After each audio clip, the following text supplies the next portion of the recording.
Hey y'all, Dylan, Conventional Dude Company, bringing you another video this week. My week has been absolutely crazy. So this video is probably going to be a little shorter than the last one, but I'm hoping there'll still be some good content for you guys. So my idea for this video is I want it to be like an introduction, a little more, just kind of into my background, put a little bit more of my history and my military stuff out there, just kind of talk about my career progression. It won't be anything super in depth, but just kind of hit the Wavetops of it. But as we said before, we're going to start off every week with a Bible verse. So today's Bible verse is going to be Philippians 4:13, and that's going to be, "I can do all things through Christ who strengtheneth me." You know, that KJV translation, sometimes the words are a little hard for an old Southern boy. But yeah, so good verse, can do all things through Christ. I say that to myself anytime I'm about to do a heavy lift to try to hype myself up. Okay, so military career progression. So I was a Navy corpsman, and to just break that down, it's essentially what in any other branch would be a medic. So like the Army has 68 whiskey combat medics, a corpsman is essentially the Navy's equivalent to that. There's over 20 specialties inside just the corpsman job as a whole. So you can do a lot as a corpsman. You could be an x-ray tech, a lab tech, you can be a special operations corpsman, an independent duty corpsman, which would be similar to like a PA in the civilian world. The military has PAs as well, but the Navy has those independent duty corpsmen, and they use them as providers. So like on a submarine or a destroyer, you'd have an independent duty corpsman as the only provider on the vessel. So that's cool, ton of responsibility in that. Have a bunch of buddies that are independent duty corpsmen. But like I said, you can do so many things. There's even like you can be a urology tech, or I think a histology tech is what it's technically called. Anyway, yeah, there's a ton. You can be a dive med tech. It's crazy, honestly, and it stinks when we get to our advancement exam, because you have to answer questions for essentially what is 20 something different jobs. But I was a Fleet Marine Force corpsman, or sometimes it's called a field medical technician. So essentially all that is I went to boot camp, then went to Corps School. I got orders to go to a Marine unit. I just got chopped orders to go to 2nd Marine Division. And then I went to field med. So field med is like an 8 to 9 week, just depending on when you get there and your grad dates and all that. And it's just a course to kind of help you learn the ins and outs of the Marine Corps, and to help you integrate it. So essentially you can show up to a Marine unit and not be completely incompetent in all the things that Marines do, because it's a vastly different environment than the regular Navy. That is a funny thing about me. I was in the Navy for 10 years, and gosh, almost seven of them I was with Marine Corps units, and only 3 was I with like an actual Navy unit. But so, like I said before, went to Navy boot camp in Great Lakes, then went to Corps School in San Antonio. That's actually where all the branches send their medics. So the Air Force and the Army go there as well. And then the Marine Corps doesn't have their own medics. They use corpsmen. So then got chopped orders to go to field med from there. From field med, went to 2nd Marine Division, went to 2nd Tank Battalion, which I'm sure if anyone sees this video that was a Marine, everyone hates tanks. It's just a thing. But it was a really good place. There's a lot of good people there, and it was a lot of fun being around tanks. I love like big, heavy equipment and stuff like that, and it was cool to get to be around the Abrams. And as a platoon corpsman with tanks, you do get to integrate pretty well. Like you get to ride around on them, got to drive them a few times. Anyone out there that's a corpsman or a medic, if you're good to your dudes, they're good to you, so they let you integrate really well. And then got to do a little bit of time at 1st Battalion, 6th Marines. We essentially chopped a platoon to them for a deployment. So I went on a Marine Expeditionary Unit and just sat in the med for, I think it was about 8 months. It was in 2016. Good time overall. Got to travel around. I think we hit Spain, Israel, Oman, Bahrain, and then most of the rest of the time we were just sitting in the med. But it was fun. Made a lot of good friends on it. Still talk to a lot of the dudes I was on the ship with, because you're just confined, for so many days at sea, and it can be boring. It's like Groundhog Day out there. But came back from that. Finished my time out at 2nd Marine Division, and then I got orders to go to Naval Hospital, Pensacola. I believe it's now Naval Medical Readiness and Training Command, Pensacola. That was a huge culture shock. I'd gotten used to being at a Marine unit in that environment, so then being at the hospital was a huge curveball, and I really had to learn to adjust to that, even just down to the way that everyone spoke to each other. Pensacola was fun. At the hospital, I didn't really do any patient care stuff, which as a corpsman, you think that's a bad thing that you didn't get to do patient care, but at the hospital, because it's a more civilian type entity, you're a lot more limited in what you could do. So a lot of the corpsmen there that were working in patient care environments like family medicine or internal med, a lot of those guys were just doing, basic intake, vitals, maybe a small amount of documenting, and then the rest of it was just taken care of by the doctor or the provider. So coming from, a platoon of Marines as a company corpsman, you're responsible basically for the medical readiness of like 100 all the way up to 200 or 300 dudes sometimes, just depending on what kind of unit you're at, or even it could be even more than that. When you're green side, like with the Marines, you have a lot more bandwidth in what you can do, and it's basically just up to your doctor's It's up to your doctor's discretion. So basically, if he trusts you to do something, you can do that. But at the hospital, it's not like that. You have to follow a lot more rules. So I didn't do patient care there. I worked in the POMI office. It's Plans, Operations, and Medical Intelligence. And it sounds super complicated, but really all we did was, there are units deploying around the world constantly, and they have open slots. Well, we would pull people from the hospital based on the criteria that was given to us through the orders, and then we would fill the slots. And through that, I got lucky enough that I got to hop on a deployment to Iraq in 2019. So I got to go to Erbil, which is up north in Iraq. It was a pretty established base and everything, but I essentially worked on a trauma bed with a couple other corpsmen, like ER docs and nurses, stuff like that. And it was, I hate to see anyone get injured, obviously, but medically, it was a good experience. I got to do a lot of hands-on while we were there. So I was there in 2019, so super late in the Iraq War. It was pretty safe while we were there. A lot of the people that we were getting were coming down from, sorry, there's flies in here. A lot of the people we were getting were coming from Syria.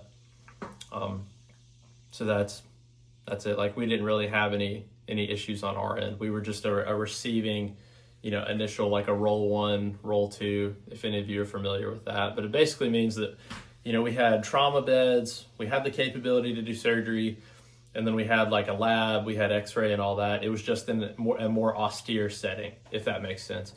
And then after Pensacola, I got orders to go to just 2nd MEF, and that's the Marine Expeditionary Force. That's like the highest left. There's 3 MEFs. There's one on the East Coast, that's 2nd, one on the West Coast, that's 1st, and the one that's like Hawaii and Japan, and that's 3rd.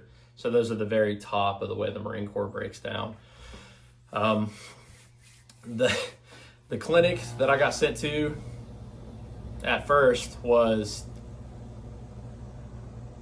I will say it wasn't a bad place to work, but I just was not into clinical medicine like that. Just sick call every day, full schedule of patients, 20-minute slots. It was just, I referred to it as a meat grinder because, man, it was amazing how people could walk in there and be, happy and go lucky and just get absolutely crushed after a couple months. And it wasn't our leadership's fault at all. It was just, we were the sole clinic for, I think, 10 or 11 Marine Corps units, and we had like 5 exam rooms.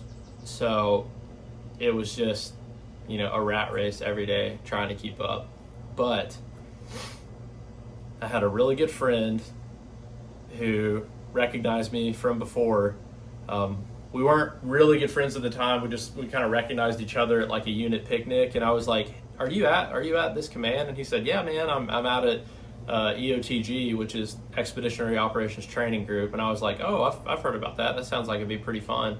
And he was like, "Yeah, we have we have interviews coming up because we're losing a person. So you should start telling the command that you'd like to get put out there, if possible." And so I interviewed for it. And I ended up getting it, and thank goodness. That was an absolute lifesaver for me. Kind of turned my life around. I was pretty depressed coming home from work every day from the clinic, just because it was just absolutely getting nose put into the grindstone. But my first day at EOTG, completely different. It ended up being my last command because I got out at 10 years, but it was the best place I could have ended on.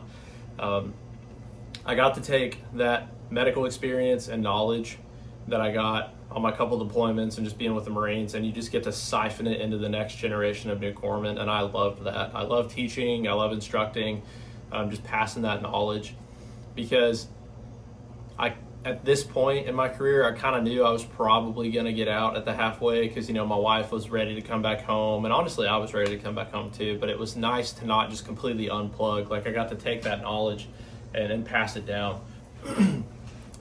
And anyone that's a corpsman that watches this, if you get the opportunity, or even a Marine, if you get the opportunity to go to EOTG, I would jump on it.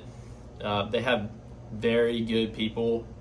From all 3 of the MEFs have an EOTG too, just put that out there. And it's only 150 people total at the unit, and what you're doing is you're training the units that are about to deploy on a MU, and you're certifying them. But just a great place. I genuinely loved showing up to my job every day. So I got lucky. I got pulled to go to EOTG after about 6 months of being at the clinic I was at. So I spent the last 2.5 years of my career at EOTG, and even now that I'm out, if I could go back to EOTG and just work as a civilian, I would do it. I truly loved it there. There was a lot of different things we got to do as corpsmen, because like I said, there's only 150 people at the unit, but we were training thousands of people, and at any time at EOTG there was really only 4 or 5 like integral corpsmen to EOTG. So it was a really small, tight-knit group. We were all really close, took care of each other. It was just kind of best you could get for the circumstance. So that is the very Wavetop breakdown of what I did in the military as a corpsman. And so just the second thing I'm going to do in this video is I'm going to plug a product real quick, I'm not getting paid for it or anything, guys. I literally just picked this thing up, and I love it. It's going to be something that is good for all you gun guys out there, but it's going to be from Appalachian Syndicate, and it's just called their battery kit. And as you can see, it looks like a little pouch can. It's super cool. It's like 3D printed, really grippy, plastic on the sides. So what you can do with this is when you open it up,